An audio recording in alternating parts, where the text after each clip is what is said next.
Assalamualaikum warahmatullahi wabarakatuh. My name is Ine. I'm a farmer. You're what, farmer? Yeah. Thank you for the opportunity. I want to ask about Islam teach us to respect justice and other people property. But during the Prophet's time, taking or booty, rampasan perang, was allowed under certain rules. How do we make sense of that today? Does being in a state of war really change the ethics of ownership? She's saying, if I can repeat the question, her name is Inek, she's a farmer, and she says that Islam teaches us to respect justice and the ownership of property, the rights of people over property. However, during the time of Prophet, after the war, there was war booty, property of people which was snatched from the people. How that makes sense today, is that a contradiction or can that be explained? This is the question that we have to respect people's property and land. During the time of the Prophet, they used to snatch people's property. The word is wrong, snatch. It's called as war booty. In war booty, at the olden days, the rule was different. Now the rules are different. Previously, there was no passport, correct? Now there's passport.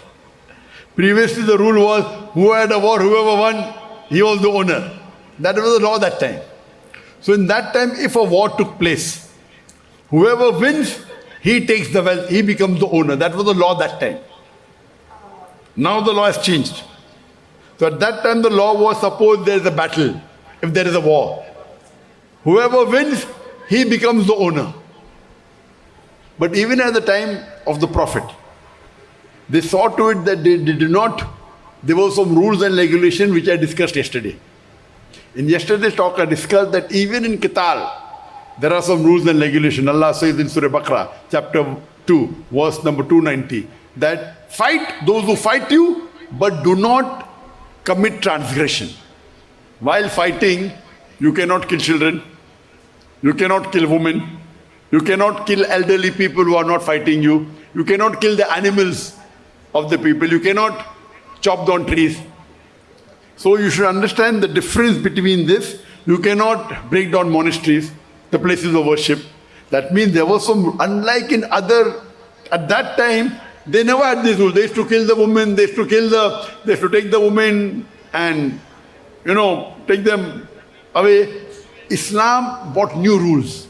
This war booty is at the time of the war.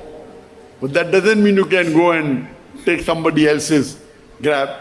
You cannot kill any woman, you cannot kill any children, even if they're enemy. Elderly men you cannot touch unless they come to in the battlefield to fight you, that's a different question. You cannot do something to cause a financial loss to the enemy. You can't chop down trees.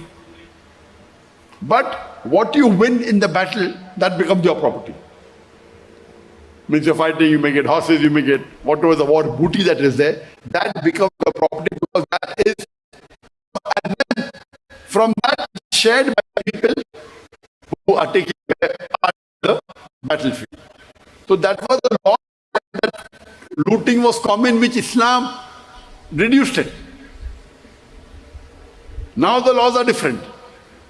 That time the laws were different, now the laws are different. Today we have UNO, that's the different thing, they don't follow the UN law. They talk about UN law, they are doing, see now what's happening in Gaza. More than 50,000 killed, more than 15,000 children killed, 2/3 of the people killed are women, they're targeting civilian, they're targeting hospitals, that are all against the international law. And no country is only talking, no one is taking action. Only talking. The problem is, today the Muslim Ummah is weak.